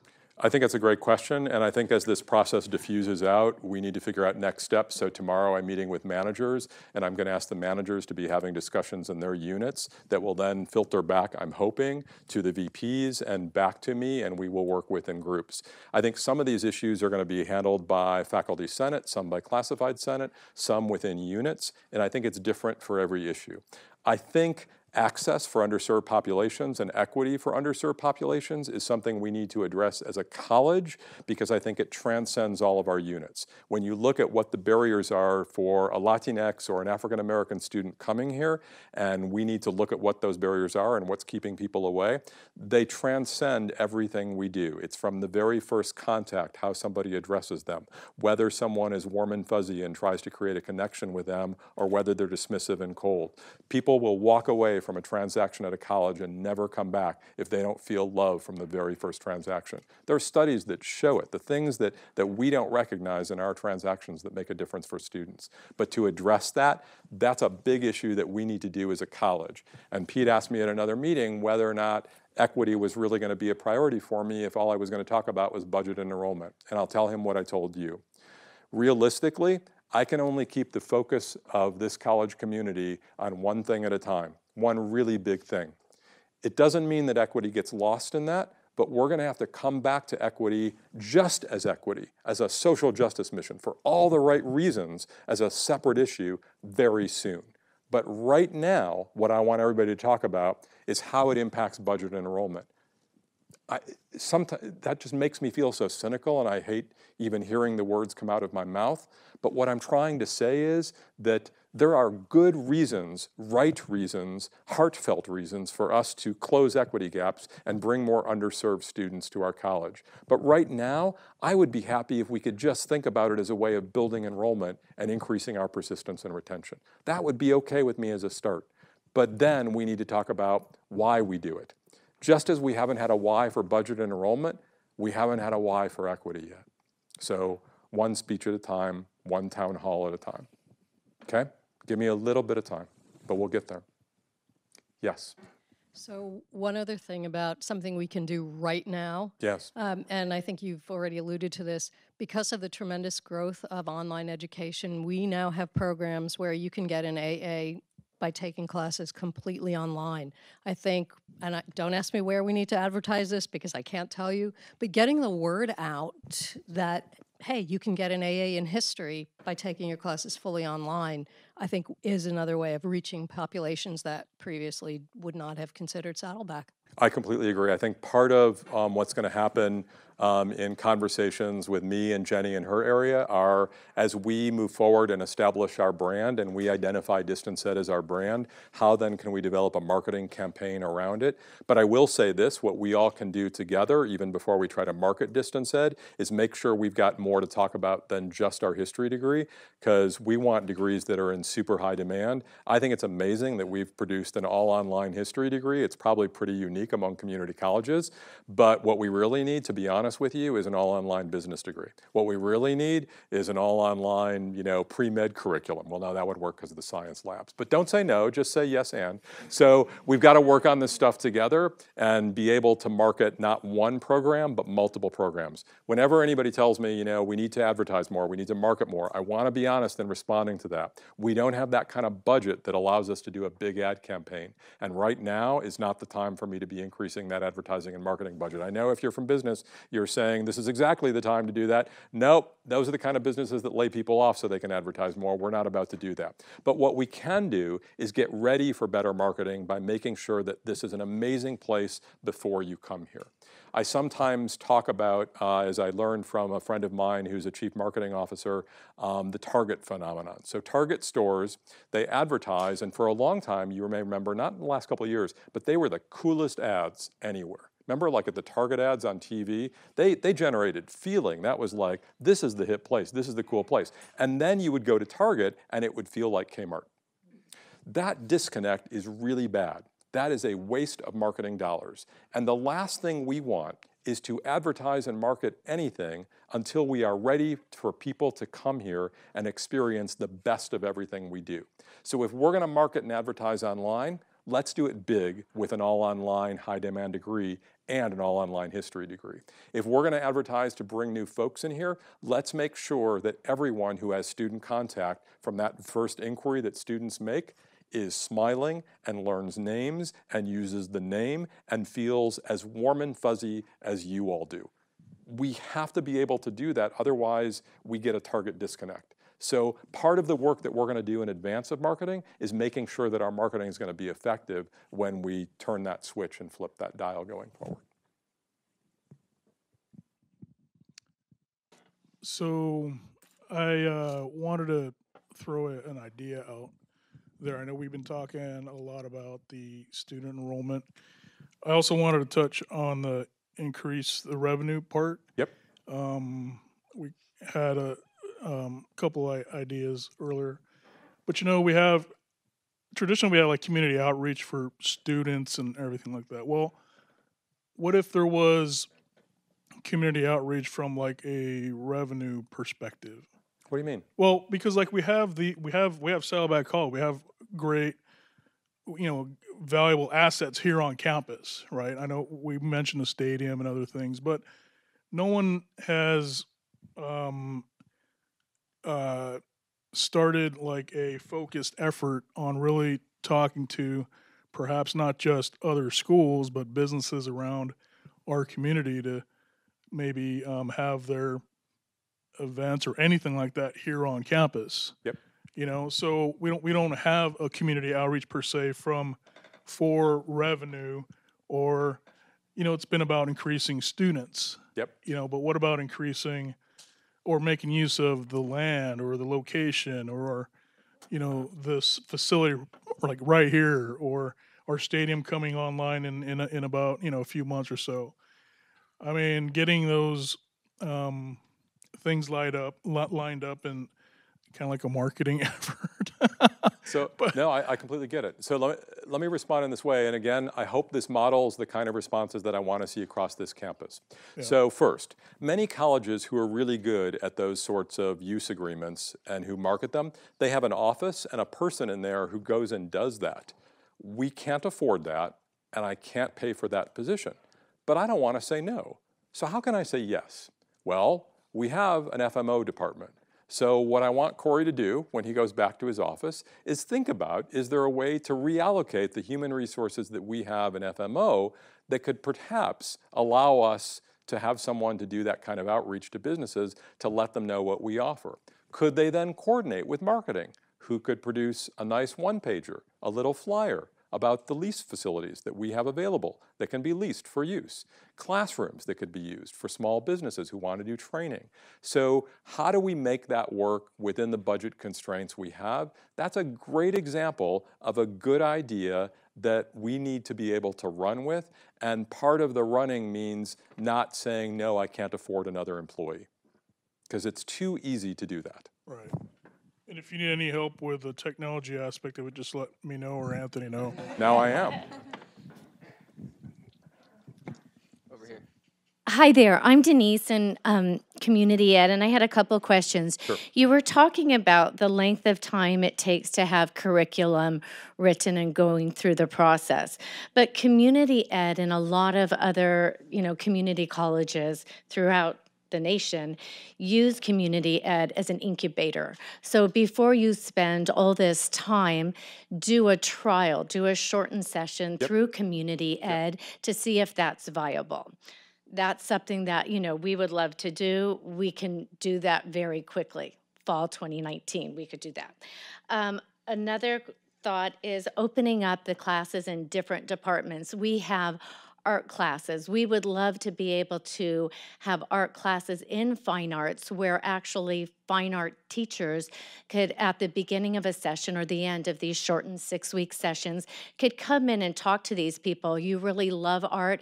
This is what we could do at a higher level. You'll have more access to the ceramic wheel or whatever that may be. So I'm making a plug, but I think it's things that we can turn around in a really quick time frame. In regards to out-of-state students, there's a lot of out-of-state students who are paying very high fees to go to college. What about really marketing? We do a program with CUSD, but also Saddleback Valley. When your kids are here in the summer, why don't you take those classes that are demanding, say a statistics or a math class here? It's quite affordable and it will transfer. There's so many things that we can do that will generate funds and get people on this campus. I mean, that's the thing. If a parent is here bringing a young child and we have an opportunity to talk to them about reentering the workforce, I mean, we could do that. So those are all great ideas. I want to say about the first two, those are classic examples of things that we could have been doing for years, but they require collaboration. So why aren't we using Community Ed as an incubator when someone in another program has a new idea for a new short cert or a new program or a couple new courses that could lead to something? We should be working between credit-bearing instructional teachers, faculty, and Community Ed to develop those little incubators. And one thing I'll ask TRAM to do and work with the deans to do is develop maybe an incubator process. We could decide that something starts here. This is how we do this. We do these steps. We can develop a pilot within 90 days and have it running in Community Ed while it's working its way through curriculum process, so that would streamline that process. So that's a great idea. The second idea, why aren't faculty talking to other faculty to get permission to come into their class to talk about higher level classes? That's so easy. So is anybody putting up a barrier to it? Is it something we need to take to Academic Senate? I think it needs the exposure. Okay. Absolutely. Let's take it to Senate. Let's talk about it. I've always been at schools where we did that, especially for more advanced classes, but also as we think about, our learning pathway development as we implement guided pathways, and we talk about those students that are still questioning, that are, still in the inquiry phase. How are we going to direct them as they start thinking about different things? I would hope that one of the ways would be we bring in people from different areas and say, hey, here's what we do in this area. If you're thinking about health science, but you're not sure about whether you want to be a medical assistant or a nurse, let's hear from the medical assistant faculty. Let's hear from the MLT faculty. Let's hear from the nursing faculty. I would assume we do those things, and if we don't, let's start yesterday. Okay. No. You know where to find you. Oh, right. No, Let's start I'm making saying it happen. we're open to doing that, definitely. I appreciate that. And I don't mean to push too much, Denise, but the last thing in the world we can say is, I've let out my idea today, now you have it, let's see what you do with it. Yeah. We all have to agree that we don't do that anymore from today forward. And I know you didn't do that. You have wonderful ideas, so let's work together to implement them. Denise and I are going to talk. Good, thank you. Mike, and then we're going to go over here. Oh, Terrence, thank you. Yeah, two other items that I would say, I'd recommend focus on, and again, it's institutional focus. In my space, in the veteran space, 35% of all GI Bill users in the state of California go to for-profit institutions. Nationally, it's only 8%. We're seeing institution closure after institution closure. You see Argosy, Art Institute, Everest, they're closing down, and these students are trying to find options, right? I think that's a perfect opportunity for us, for the general student population, to look to be that safety net for the students that were taken advantage of at the for-profit institutions that are closing down. And more is it's gonna occur. California Department of Veterans Affairs is closing the 90-10 loophole, and so more institutions are gonna close down with folks that have student loan debt and are needing a low-cost education. So I How think do we do that, Terrence? I'd love to meet with other faculty and staff to discuss that. I don't know how to do that. I know they come to our doors because of the GI Bill piece, and they see us as a venue that can work with nonprofit lawyers or pro bono lawyers to get their GI Bill benefits back. But that's a niche area. I think it's far more broad than that.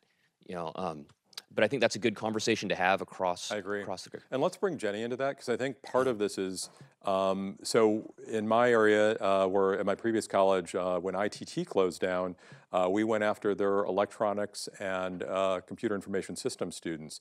And we did that by using social media. So we got on social media and tried to reach out through our various hashtags to people who would be looking for programs in those areas. And we ended up capturing about 56 of them, if I recall, out of the 200 when they closed, and they weren't even in our catchment. So I think social media can be a good way of doing that, but that's just an old guy talking about social media, right? Like, it's easy to say social media, but what is the messaging? How do we actually reach that audience? How do we tailor what we want to say on social media in a way that actually brings them to our programs? Let's get Jenny into that conversation. And being very intentional. It's great to do an environmental scan locally, but you're right. There could be online students that you can capture into some of our programs that are more nimble and online. Yep, and the other thing we can do in advance is have those crosswalks ready so that when a student comes to us from a non-accredited college, to the extent that we can offer credit for anything based on what they've done and studied, we're ready for it, and we can accommodate what we can accommodate. The second piece, and I'm kind of beating a dead horse with this, but we've looked for 30 years since we got the dirt up in Tustin. We've been looking up to ATEP. We haven't looked south. We haven't. I think there's a huge underserved population down there in South San Clemente and south of campus. I'm always railing about base, and I understand we have lines of demarcation with Palomar College, though the base wants us there. But if we can come close to that base entrance, there's a huge underserved population, not just military connected, but general student population, that when we focus up to Tustin, we're missing our folks down to south that are within our college catchment. So let's think about how we do that. If you can work with the outreach folks to think about how to address that. South Clemente is fair game. As you start to get closer to Palomar, you're gonna get me a phone call from a mad president or a mad chancellor. But remember, you can always be invited someplace if you built connections and they've invited you to be present, and you make a courtesy call to the college that's closest to it and make sure it's something that they're okay with. There's nothing wrong with that. But we can't actively recruit outside of our catchment, but we can be invited. Other questions? Yes.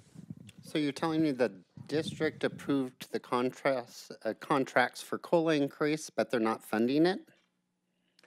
So our number's a little bit wrong if it comes to income, if they're funding that. So let's say this. So the district is using the student-centered funding formula, and the student-centered funding formula has in it a COLA that schools that would have been funded by the state are receiving. So we are receiving the COLA. The problem is that the COLA compounds high salaries and disproportionate salaries. So to the extent that our salaries make up a higher total of our budget, and to the extent that our salaries start out higher, the amount of increase that we have to pay in our budget actually exceeds the amount of the COLA we get under the formula. Yeah, at least you're going to the how, and that's what I wanted you to do. Yeah. Because there was 2 groups that got pay increases, but everyone got them. So it goes back to our board policy, and really, is there board policy on this? And there isn't, because I've been part of it. Now, going back to the basic aid funding, that's something that we developed. It was something the Board of Trustees approved. But we can always bring that back to the table and say we need to reevaluate this. It's also, we're using our taxpayers' money, we're stewards of their money, but it goes back to that we have to help our community. Absolutely. So I want to be really... One more thing, too, Yes. just real quick. Go ahead. And this has been happening for years. Irvine Valley doesn't help their students and student services unless they go to admissions and records and change their home school. If we did that, we would be stealing a lot of students from Irvine Valley College. Okay. So one, Irvine Valley is our sister college, and we have a long, tumultuous relationship with IVC. And I would prefer to see how we can work together to serve our students together. I want to go back to this very big question that you're asking, or at least alluding to, which is, if the DRAC model as it exists isn't providing enough budget for us, why don't we ask the Board of Trustees to reassess the DRAC model and figure out another way to support us? I can assure you that they're not receptive to that message, that they want us to live under the SFCC. They want us to live under the formula, and if anything, they're a little frustrated that it has taken this long for us to be having this discussion, and that we, for a long time, have been funded at a higher level of FTS than we have actually been achieving or reporting under the student-funded formula. Moreover, I want to remind us all that under the student funding formula, we're supposed to be paying retirement benefits and technology, and we're not. But that is an advantage for us. The board is already pulling it out. So be careful when you ask them to reevaluate how we are funded, because to the extent we have some advantages that other colleges don't have, we don't want to raise the ire of the trustees, because they alone, by the way, are the stewards of the taxpayer money. We are stewards in the money that the trustees give to us in our allocation, which ultimately is of taxpayer money, of course. But I want to remind everyone that when the trustees make a decision we disagree with, they are elected officials who have been charged with this very mission. We have not been charged with that mission of deciding how the DRAC model should work. They have been charged with that mission. Our job is to live with what they give us, to try to convince them if we think some of it is unfair, or if there are parts of it that we want to argue could be pulled out, please, in the future, and one-time funding. We have to think about those things. I promise you I think about those things. But the central thesis that they're operating under right now, and that I can tell you does not have a lot of flexibility, is that we need to be operating under the student-centered funding formula. Go ahead, Pete. Pete again. Hi again. Blake mentioned retention before, and one, I think, central factor in retention is what goes on in the classroom. There are a lot of programs and initiatives at Saddleback that are ongoing that address exactly that, address pedagogy, address sort of thinking about the whole student. Carrie's done some really excellent, interesting work on equity. There's a professional learning community in math that faculty are participating in. I'm involved with AHE, which focuses on pedagogy. There's a lot of good stuff that's ongoing, but one kind of problem I think that I encounter is I see the same faces at all of these things. And so I'd like to see more faculty engaging in that conversation and really kind of thinking about their own practice. What we haven't had, at least my perception is, we haven't had a strong push from higher administration, including the president, to ask faculty and sort of collaborate with faculty to help us to help spread that message. And so I guess one idea I have that we could start immediately is trying to focus on increasing retention, as well as student learning and understanding of course material, development of skills. I mean, all the good stuff, right? What we're here for. Getting more faculty involved with that conversation by having a message that's coming from you, from TRAM, from Senate, from really all of these major institutions saying, hey, this is something that matters to us, show up. I like that idea. So when are we talking to Senate? Wednesday, I believe. Wednesday. Okay, I think we're meeting with exec beforehand, but then Senate. I'll take that. I'll take that. Thanks. I love that idea. For me, it's a question, like I don't know how to do that. But I'd love Senate's help. I'd love to figure out what that message looks like and what we do to get from what I call the committee of the willing, the same group of people, to everyone else. Because that's really the difference between a pilot and doing something at scale. That's really the difference between 100 what's and doing a concerted what together that responds to the why. So you always ask very thoughtful questions that leave me pondering for a while. So I'm going to ponder that, but I'm going to take it to Academic Senate and see what we can do together. Hi. Hi, again, thank you so much for all the helpful information that you've provided. I think I'm going to echo with what others have said in terms of the social justice model. Yeah. I think that's very important, and I take that to heart. Within our transfer initiatives in our services, one of the things that I know for the funding model is that there's a lot of focus on transfer students.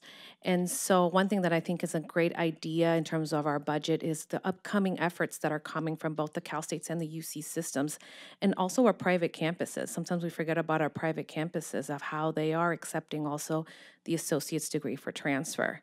And I think it's something that important that it'll be helpful for all to know about that as well and be able to share that with students. Particularly for our UC students that are interested in this, might be one of those things where it might be helpful to address it and share it with our K through 12 students, is the UC is actually going to be offering a guarantee admission for students who start at a community college starting this fall semester. So this is one of those opportunities to be able to share with students about this. I know upcoming conferences are coming up for us to be able to get some details. There's webinars that are becoming into place, so the details haven't been provided, but this is one of those great opportunities where potentially students in our local area who may have been wanting to go to a UC, did not get into the UC of their choice, Yeah. and now they have the second opportunity where there is a guaranteed admission. And that was based on an MOU that was released last year. So I can definitely provide that, but I know this is one of those areas that are growing, and I think it'd be one of those places where we can probably put some attention into it. Well, these are efforts that are even outside of us needing to put more attention into it. Absolutely, and I love this idea of figuring out how we leverage the power of the UC guaranteeing admission to students to pull students into our facility as a starter for making that happen. Meaning, how do we take that information and get it to the K-12 partner? So I think this is going to require collaboration between our current outreach folks who do that K-12 collaboration and the transfer team and everyone else who has this information to get it out. But also it's good for us to get out maybe in the newsletter, like if this is something that's concrete and has happened, it's been enacted, we could put it out in the Friday newsletter, because everyone on campus needs to know about this. When I go talk to a K-12 partner, I need to be able to talk about this. Hey, do you know about the new UC agreement? You should know about this. If 56% of your students are coming here, do they know what's ahead of them? So I think that's a really good example of where we do our things over here and you know something that I don't know and lots of people don't know, and how do we bridge that gap? We have to figure that. Some of this is a cultural change for us. There are things we need to do really quick. These things I keep referring to as what's, but underneath all of these what's, there is this wave of change that needs to happen very slowly that is more about our culture. How do we become a culture of yes? How do we become a culture of true collaboration? How do we become a culture that goes from pilots to scaling and knows how to do it in a process and everybody comes together to do it? That takes years to develop, and we don't have the luxury of working on our culture first, but that's a longer term goal for all of us. But I think if we start with addressing these issues, we will get to where we need to go in culture along the way. I think it will be an added benefit. To the same extent that I do not want to ignore the equity issues that we have on campus, but I think if we address them as part of our overall budget and enrollment issue, and we happen to mention, oh yeah, there's social justice involved in this too, maybe social justice will become top of mind. And now when we talk about social justice, people will be ready for it, and people will say, oh yeah, that thing we've been talking about all along with budget and enrollment, that's what you meant? Yeah, that's what we meant. And because it's the right thing, and because this is what we do in our society when we try to help others. So yeah, we'll get there. Sorry. Sometimes you just can't shut me up. Can take one more.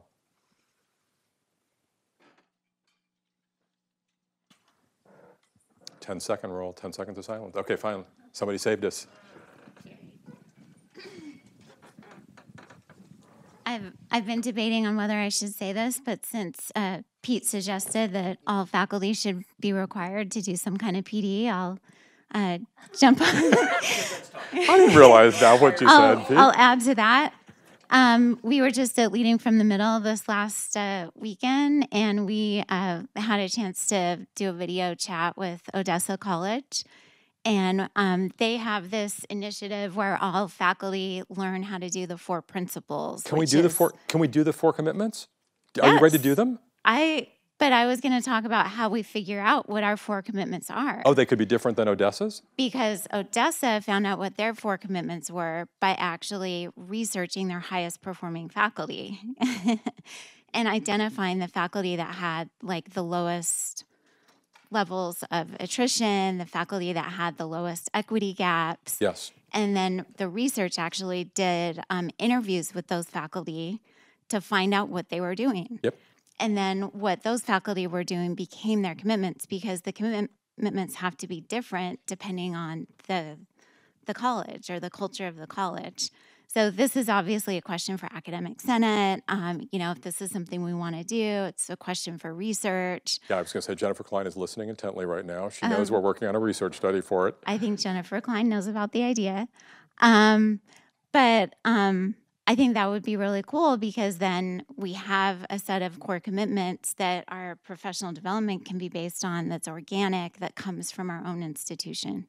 I love the idea. So I just thought I'd throw it out. I mean, can I ask this? Could we maybe think about tweaking that to, let's study what our 4 commitments are, but in the meantime, could we bring in some PD to talk about the 4 commitments from Odessa, and to the extent that people wanted to adapt those as an interim measure to do something soon, that would really be helpful, because I really believe that these are more universal than we think, and that we might find our own Saddleback brand of 4 commitments, but to the extent that they've done a study at a major college with a largely Hispanic population and a whole bunch of underserved folks, and they have closed equity gaps, they have increased persistence and retention by 10, 20%.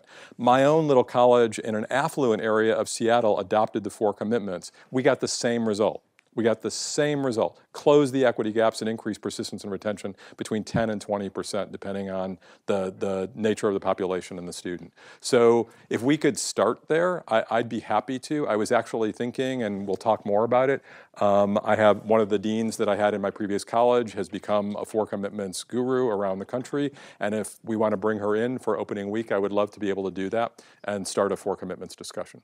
That would be great. And I'll talk to Jennifer. We can see if maybe there is a way for us to develop a homegrown version of that based on good research study of what the best practices are amongst our faculty, because you're absolutely right. If nothing else, it's good to know that these things come from us, meaning they are us. They are in us. Exactly. This isn't necessarily something that comes from Odessa, Texas. This is something that is the best of what we do here. And I definitely think it's worth pursuing that for just that reason. All right, if there's nothing else, I just want to make one closing comment, and that is I talked for about an hour and then you asked questions for an hour, and that says something about our mutual level of commitment to this issue. You did not sit there blindly or smugly or dismissively and say, okay, well, you just depressed us. Can we get out of here now? You said, I've got an idea. I've got a question. I've got a couple comments to make. And that feeds and supports and buttresses my case that this is a great place to be getting out of a big problem. This is a great place that can figure out how to get out of a big problem. We have all the right people, and they're not just in this room. So your job today, if I can ask anything, is to go forth and spread this word that we need to get on this. We need to get on it soon, and we need to preserve our community and our connection to student and our student commitment in everything we do. But we need to save several $1 million yesterday. Thank you all.